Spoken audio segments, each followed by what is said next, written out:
Hey there, welcome to the James Show, News Talk 820 WBAP, now on FM at 93.3. I try not to get too worked up when I see some stories, but this is a story that I'm surprised of all the ones that make headlines and poll good. And it's not that inflation is not important. It's not that the border's not important. And it's not that, the economy or all these other issues. It's not that they're not important. It's why doesn't this get mentioned more? Because this sounds scary as hell.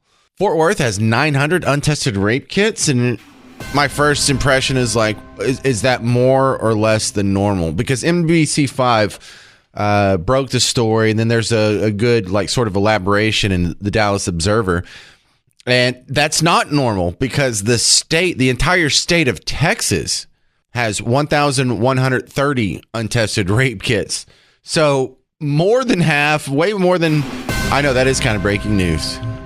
So if you broke that down, it's like 1 out of or 5 out of 6 untested rape kits in Texas or in Fort Worth. Now we have a problem. Now I'm freaked out. Let's ask someone who actually knows a little bit about this. Javier Perez, he's an attorney. Craig Brogdon, welcome back to the James Show. Am I overreacting? Is there an explanation on why we have 900 untested rape kits in Fort Worth, Javier? I don't think you're overreacting, and the explanation that's been provided is, frankly, disappointing at best. As you read in the story, Fort Worth has the lion's share of these untested rape kits for the whole state. And it's just incredible that this is exactly why they passed this law in 2019 to require that the kits be submitted for testing within 30 days and that they be tested within 90 days. And so for the vast majority of the untested kits to come from one city, 43% of all of them to not be in compliance with this 2019 law is just astounding that it would be this far out of compliance. Okay, so I remember what you're talking about.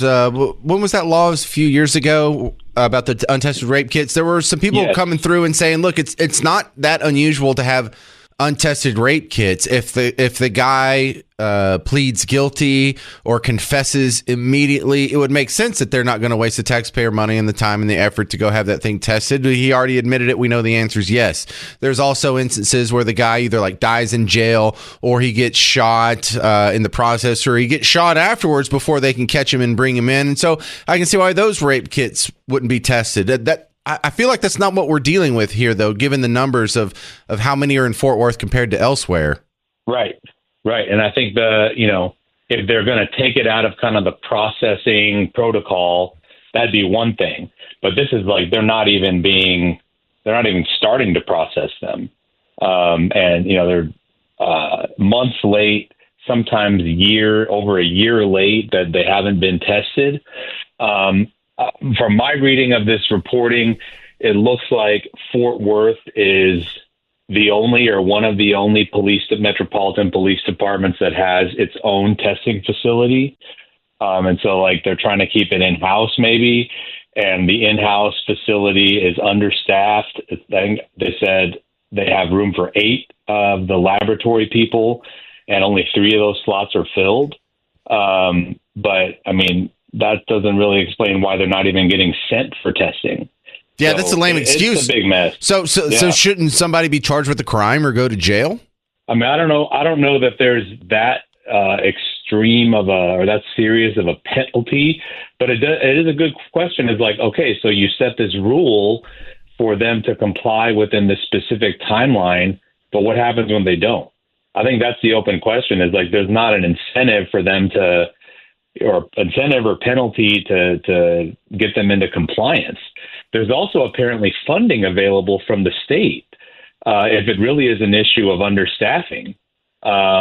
So I agree there needs to be some kind of consequence for this, but I think that's not been kind of set out in the 2019 law, and it's certainly just coming to light now. So hopefully they figure something out here. All right, so Fort Worth, it looks like they're dropping the ball. Thank goodness NBC5 and the Dallas Observer are following up. But what can we do to make sure that this thing gets resolved? I mean, do we file a class action lawsuit? Is there anything the guy listening can do? I mean, I don't know that we have anyone that's as upset about this as we all may be, can do kind of legally speaking, because we wouldn't have standing to file a lawsuit because we weren't individually harmed. What if it was a rape victim? Could they sue? I mean, it's a good question. I think if the rape victim is kind of involved in kind of the criminal process here, she's the victim in the prosecution of the defendant. There may be some remedy there for them to get maybe the judge in their particular case involved. What was disappointing to see is when they talked to the public information officer from Fort Worth PD, she was saying, well, really, the only thing to do is for y'all to call up to the PD and harass the people and say, hey, did you test it yet? Did you test it yet? Will you please test it yet? When are y'all going to test it? And that's just not acceptable. Give me the number. Give me the number. I'll call it on the show. We'll make it a bit. We'll just do it every day. We'll say, hey, it's 3:30.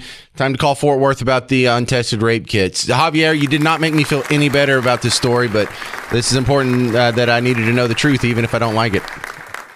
I know. I mean, it is very upsetting, and especially like that law was put in place because this had already been a problem. And now that they're required to comply, and they're not doing it, and it just is not acceptable. Is your website still cranebrogdon.com? That's right. All right. Thank you very much. Again, Javier Perez, I appreciate your time, sir. Thank you. Take care.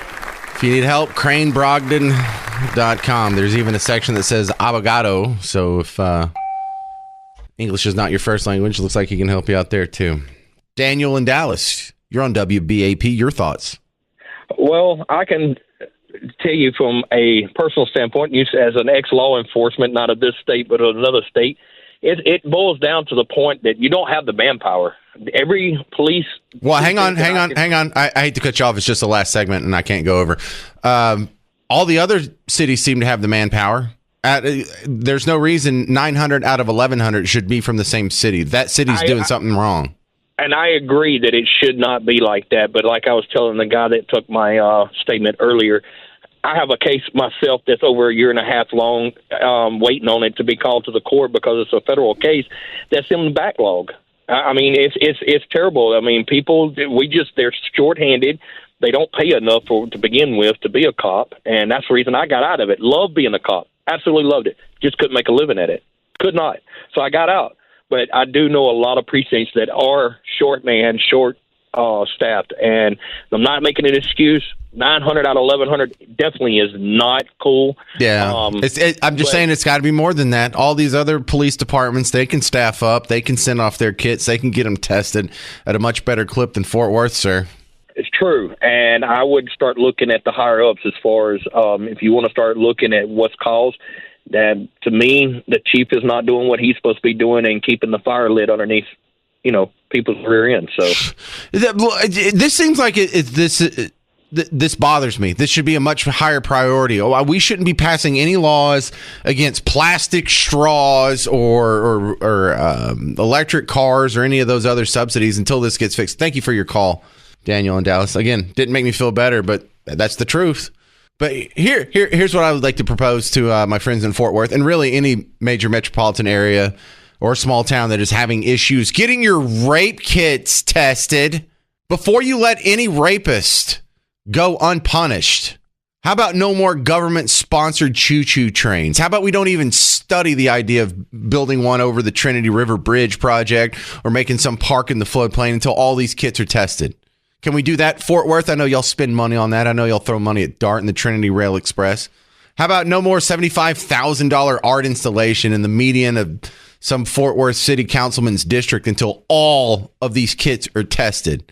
How about we don't have any more theaters remodeled or no new downtown revitalization projects?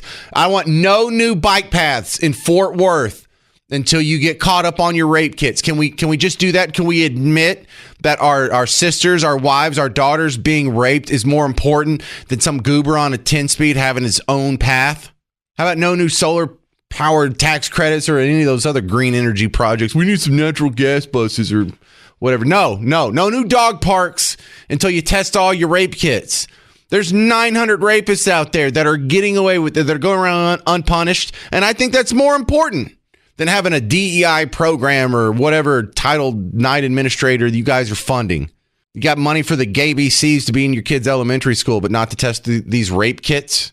I can't hardly make jokes about your school. They're failing so bad your superintendent was forced to resign. Y'all have enough money to give her a golden parachute of over $900,000, but not to test your rape kits. Get your priorities straight.